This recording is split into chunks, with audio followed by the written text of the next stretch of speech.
8686, Phil Hendrie Show. Got Big Nick Cohen's in the house, someplace over there, right? And we are on our way out of here for the Memorial Weekend. We're going to be working Monday, by the way. We will be here live on the air for Memorial Day. So don't fear, although most of you guys won't be listening. We'll be here. So thanks so very much for appreciating the fact that we'll be here Monday while you won't be listening. 1-800-449-8686 is our number.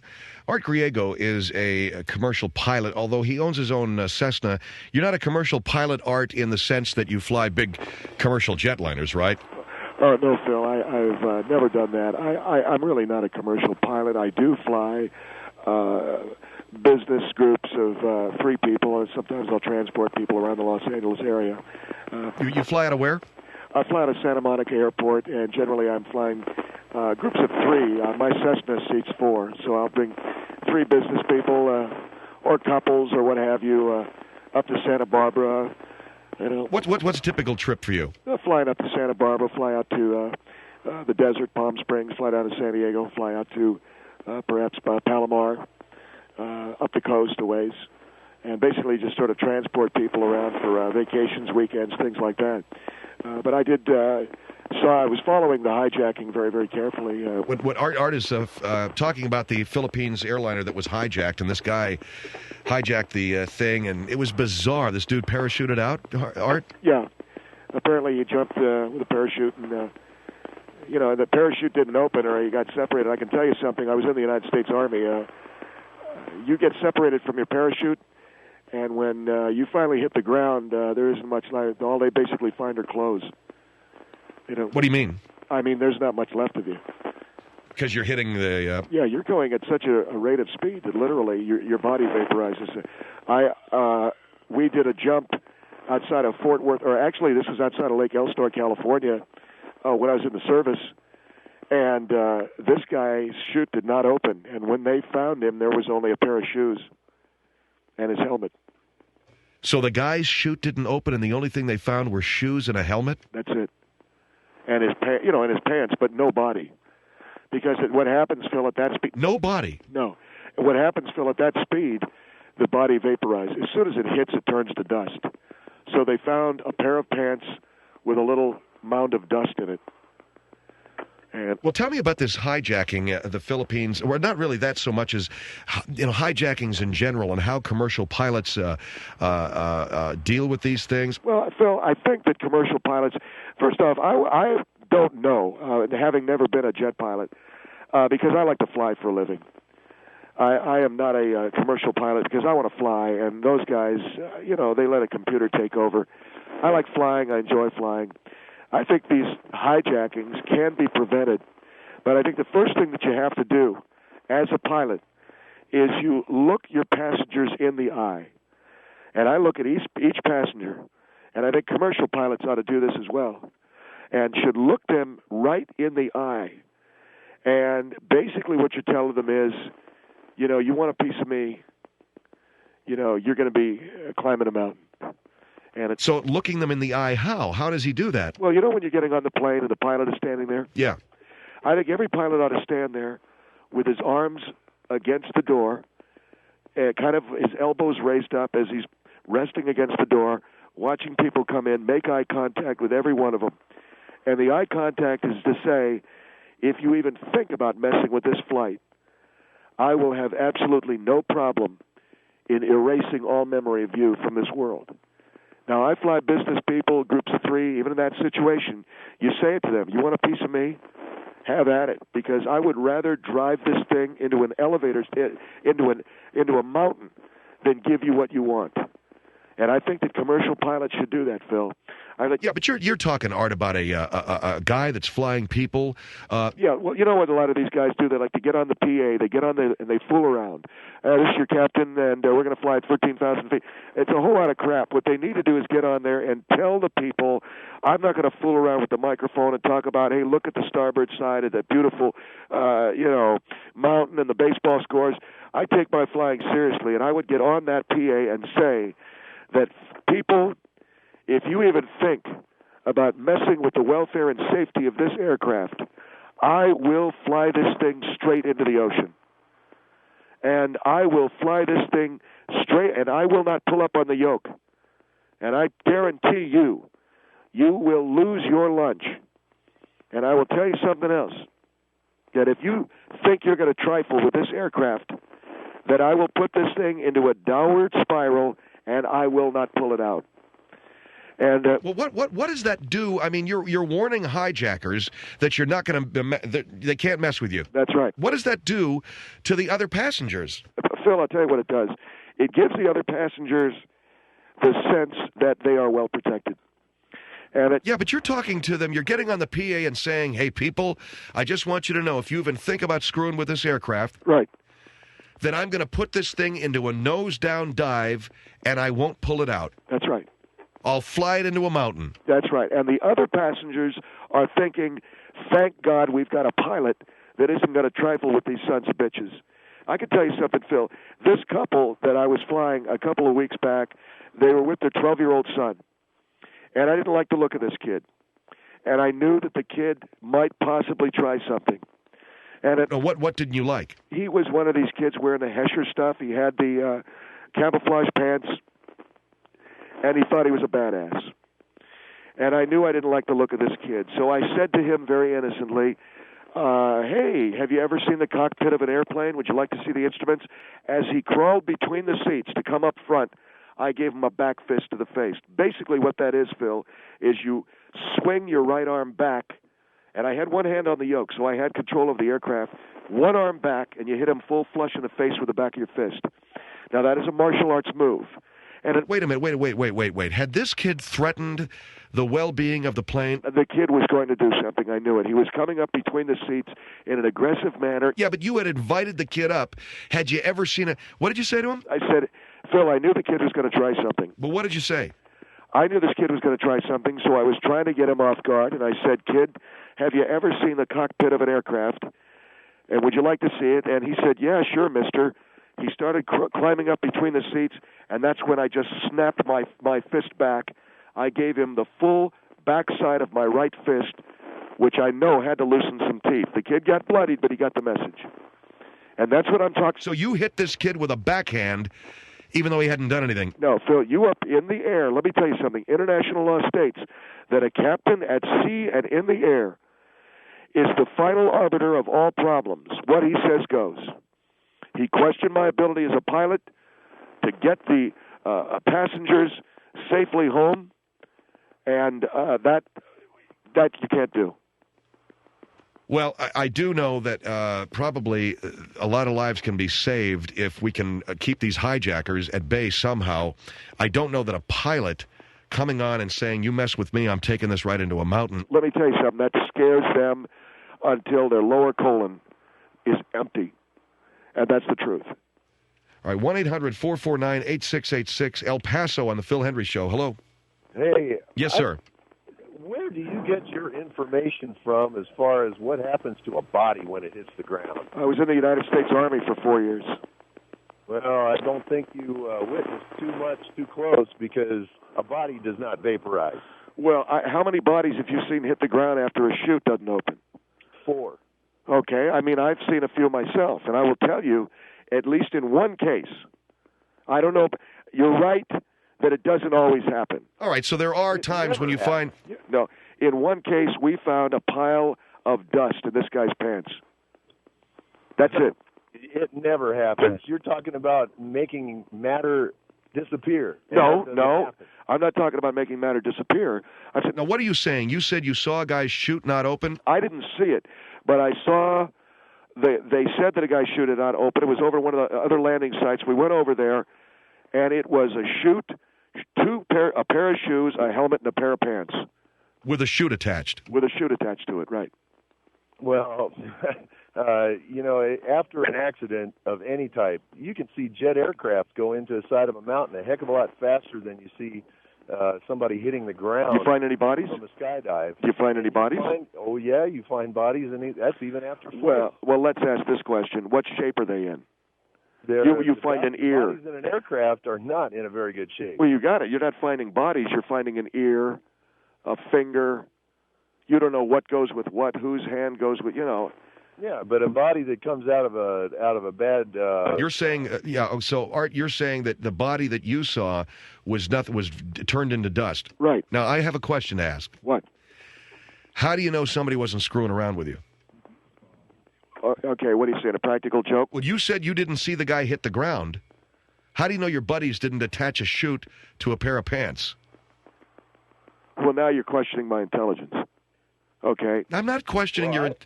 I question your intelligence. Why would you do something unfriendly like that?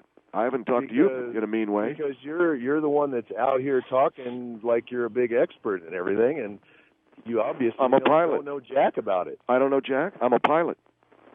You might be a pilot, How do you know? I wouldn't fly with you. You wouldn't fly? Why? Just because I talk. I'll tell you what. I know how to skydive. If I had you as a pilot, I'd want to get out at some point. Is that because I talk tough to hijackers? Is that it? No. Tell you something, my friend. You do what you want to do. I don't let some guy take over my aircraft. I'll show him what for. Okay. All right. Thank you very much. A 6-year-old kid. Thank you very much for your call. I don't like anybody laughing at me. Well, he was laughing at the fact that you backhanded some 12-year-old that you felt was going to hijack your plane. I thought there was a possibility, yes, sir. And, you can laugh, Phil, or you can help people get out of a tough situation. I choose to help people get out of a tough situation.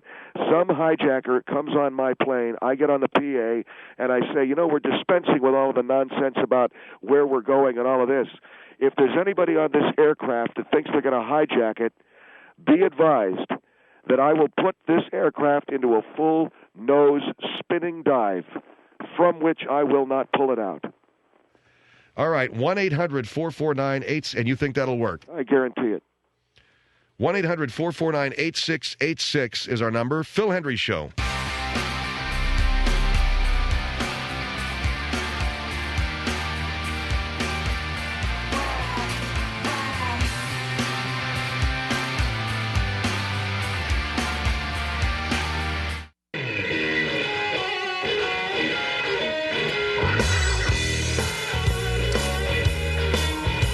I'll tell you that right now. That's the Army.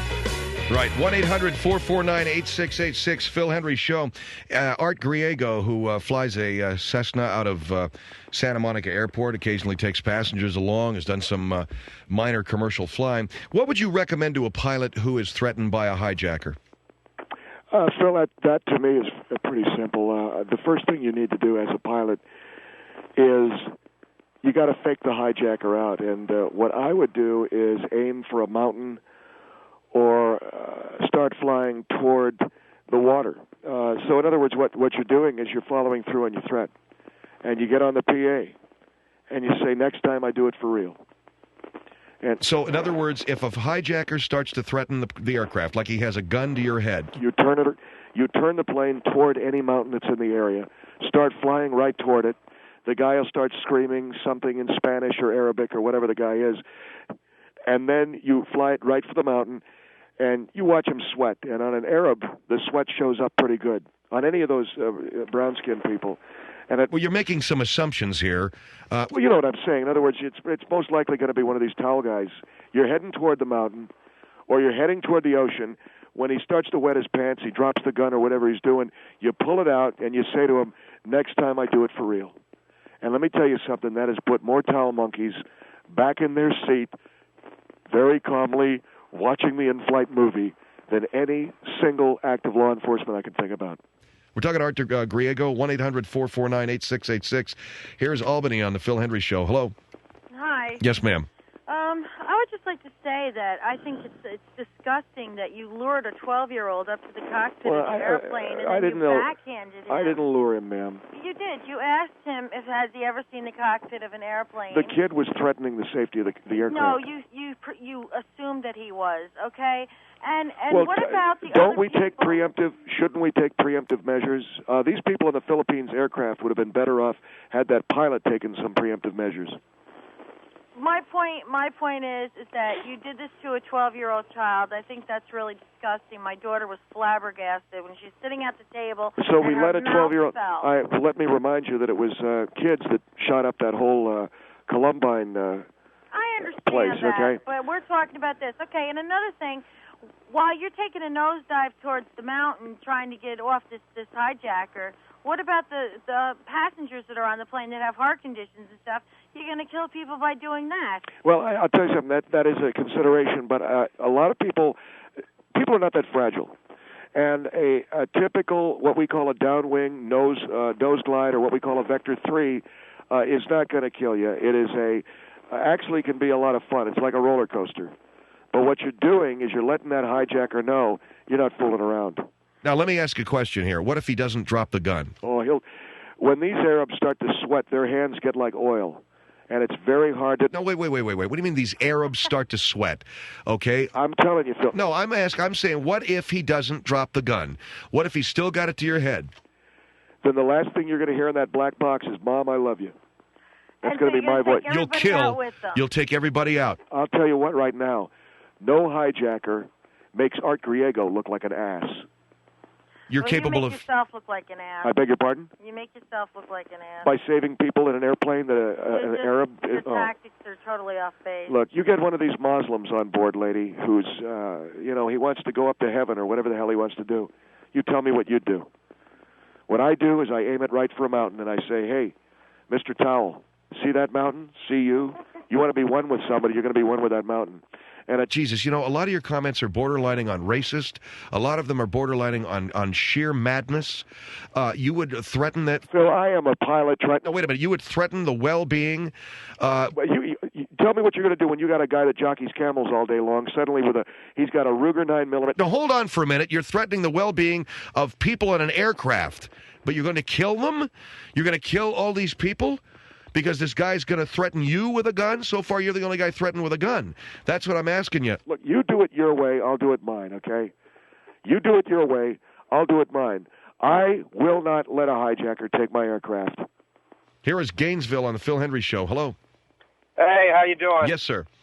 This guy's a nutcase, quite frankly. I was in the aviation business for quite some time. You fly for a living? Parks manager. I'm not a pilot, but I know enough about airplanes and parks manager. Aircraft. But, I don't think that qualifies. This guy, there's no doubt in my mind there's a reason why he's not a commercial pilot. That's because there isn't an airline in the country that would put in the work. You said you work for the Parks Department. That's right. I'm not a pilot. I'm not claiming to be a pilot. Well, I can tell you this. Well, what is it you are familiar with aircraft? How can you be familiar with aircraft?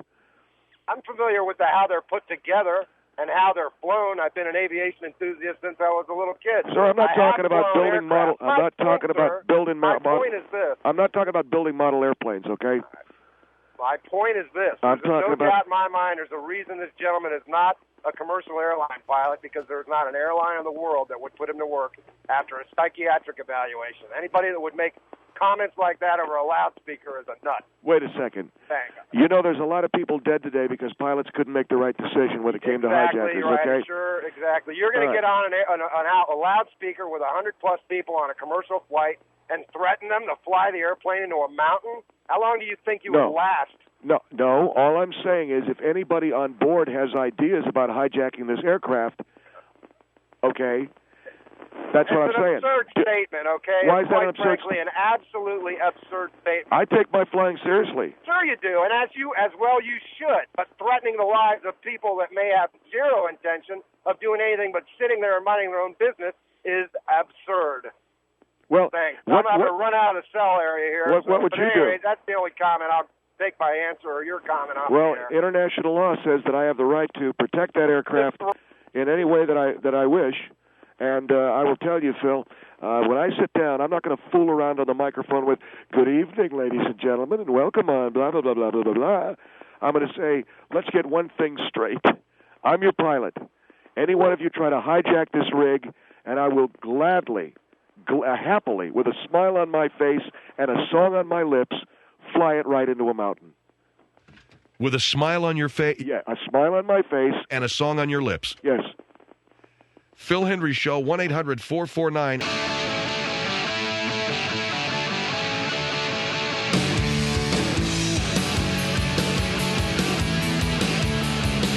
Phil Hendrie Show at 1-800-449-8686. And we have with us Art Griego, a private pilot, talking about the Filipino aircraft hijacking. This guy was like D.B. Cooper. He wanted to parachute out, right, Art? Yeah, and I knew D.B. Cooper, and not to sound redundant, but this guy was no D.B. Cooper.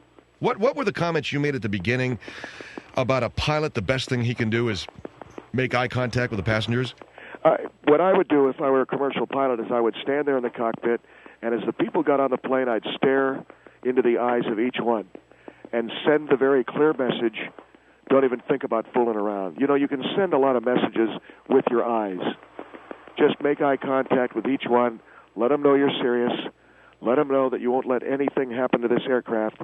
If they try to screw around, try to open up emergency exits, try to get into where the flight attendants pour the booze or make the food, or bugging people about the service tray, bugging people about using the latrine, standing in line for the latrine when they're trying to do food service, anything like that, you're ready to take that craft and do some very interesting maneuvers with it.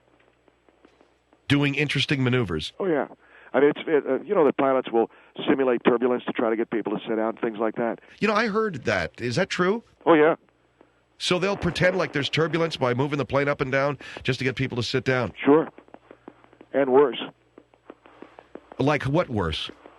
I don't want to say, but I know a guy that pretended like the plane dropped 10,000 feet. I mean, he went into a full dive and then came up again, scared the crap out of these old ladies that wouldn't shut up at the back of the plane. I'll tell you, that shut them up. And they were able to get the food service going. They were trying to get old ladies to what, to shut up? Just to shut their mouths long enough to get the drink orders. And it worked. I'm not saying I do it, but I know of a guy who did it. You don't happen to want to tell me the airline? Oh, no. I can't do that, Phil. I'd have too many people looking for me. Camarillo on the Phil Hendrie Show. Hello. Yeah, hi. Yes, sir. I'm an pilot of 33 years, sir. I just landed. I'm coming in from Korea. I'm on my way home now on the freeway. Are you using your, you got a cell phone. It sounds it's distorting. Are you working it too close, perhaps? Perhaps. Let me try disconnecting the mouthpiece and docking directly into the phone. Okay. Although one of those mouthpiece things. Do you hear me any better Yes, now? sir, that's way better. All right.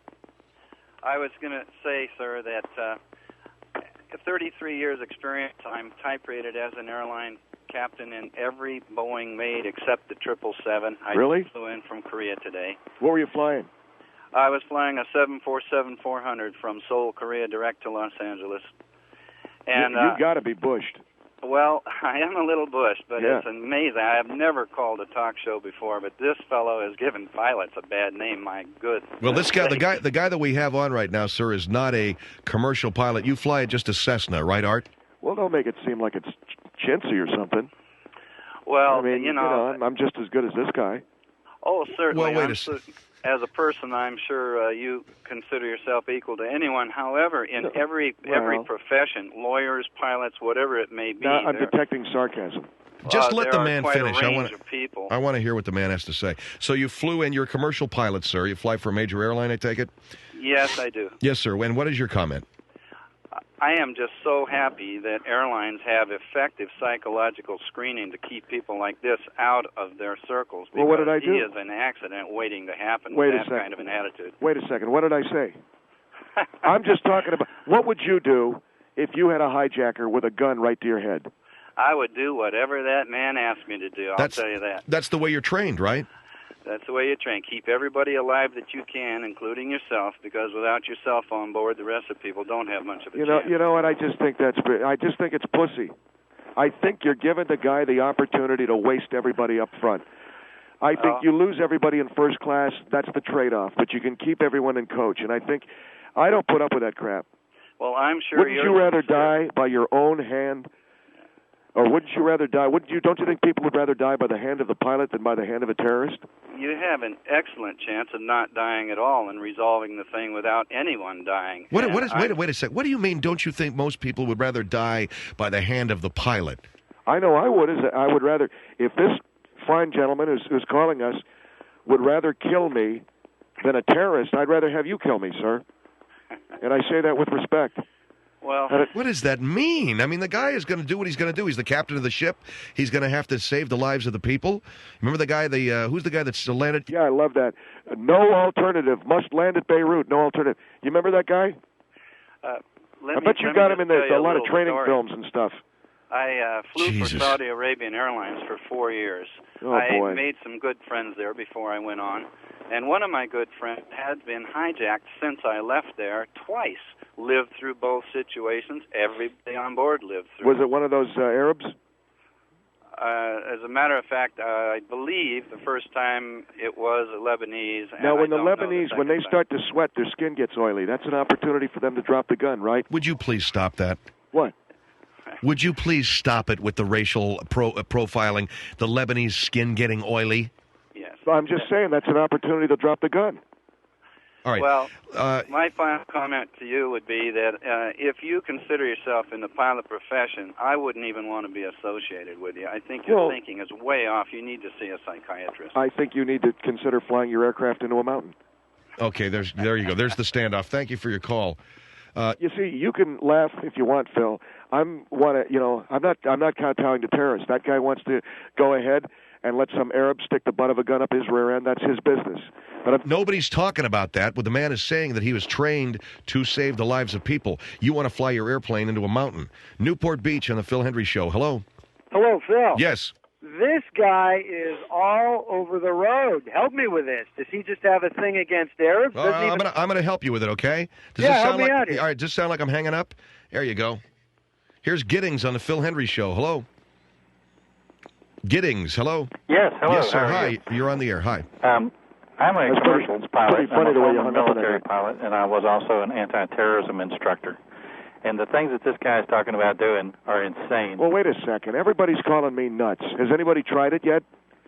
That's not how you keep your passengers alive. I was a military pilot. My job was to kill people. I'm not saying that I want to kill passengers. As a commercial pilot, your job is to save all your passengers' lives. When you're involved in a terrorist situation, your job is to save as many people as you can. You're not one of those wannabes, are you? No, I'm not a wannabe, bud. Well, did you kill people in combat? Yes, I did in Vietnam. You know what I'm talking about. Yeah, but that's got nothing to do with this. In Vietnam? Listen to me. How old are you? Listen to me. I'm 50 years old. You're 50, so you were 20 in 1970? That's correct. You were a pilot in 1970? No, I was a helicopter door gunner and a sniper then. Oh. Yes, I've killed people. No problem, GI. The deal is, your job is to save people's lives as a pilot of the aircraft. If that guy wanted to commit suicide, and you say you're going to go flying into the mountain, well, great. He just accomplished his mission. How many confirmed kills did you have? Will you stop with this, okay? No, the guy was a gunner. Yes, I was. And how many confirmed? That's not important right now. I have a lot. You didn't kill anybody. Yeah, I did, buddy. How many haven't killed anybody. You're the wannabe. How many confirmed? And you're a dangerous wiener. I'm a wiener. On top of that, I don't believe you're even a pilot, to tell you the truth. I fly a Cessna. Look at that kid tried to take over. You fly a Cessna? How many hours have you got? About a couple of hundred. Oh, a couple of hundred? And you've got this guy on here as some kind of an expert on aviation with a couple of hundred hours? A couple of hundred hours? I thought you had thousands of hours. I don't know. All I'm saying is what I would do. This guy is not fit to carry the towel for the guy that was just on here a minute ago, the commercial pilot. I would shoot. That's flown all the various Boeing aircraft. This guy's not fit to caddy his luggage out to the airplane. If you had a hijacker, would you shoot him? If I had a firearm? Yeah. If I had a farm and had an opportunity to, I would, because I'm trained to do that. No. Not if you had a farm. I'm asking you, would you shoot? If he had a firearm. Yeah, if I had a firearm. Oh, I thought you said farm. All right. So I don't want to buy the farm. So you were in the NOM, huh? Yeah, I was. I bet you saw a lot of stuff. You got the 1,000-yard stare? All right, that's all. That's all I can stand with this guy, okay? Thank you very much, though, sir, for your input this evening. Yeah, I can't believe this guy's got 200 hours. 200 hours, I'm sorry. Like an expert. Well, the problem is I've got a producer. I shot my foot to stay out of NOM, so I bet you did shoot your foot. You probably shot your foot when you got on the radio. No, I'm ashamed of it. But I did. I shot my own foot to stay out of the NOM. Well, you're a coward on top of that. Because you're a coward. I'm a coward. But, you know what you're talking all this stuff, you're going to kill everybody. The college I went to. And you're going to beat up a 12-year-old. When we went to college. And you shot yourself in the foot. We had a foot shooting party one night at our college. And I'm ashamed of it, but we did. But about 6 of us shot each other's feet. And you're kicking butt on a 12-year-old kid. Yeah, he can hammer a 12-year-old. I tell you what, if that was my kid, when we got on the ground, I would hammer his head into the pavement. Your kids? No, you moron. Oh. Jeez, what an idiot. Did any of these guys that shot their feet go to the NOM? One guy did. One guy? Well, he missed. Okay. Thank you. 1-800-449-8686. We had a foot shooting party.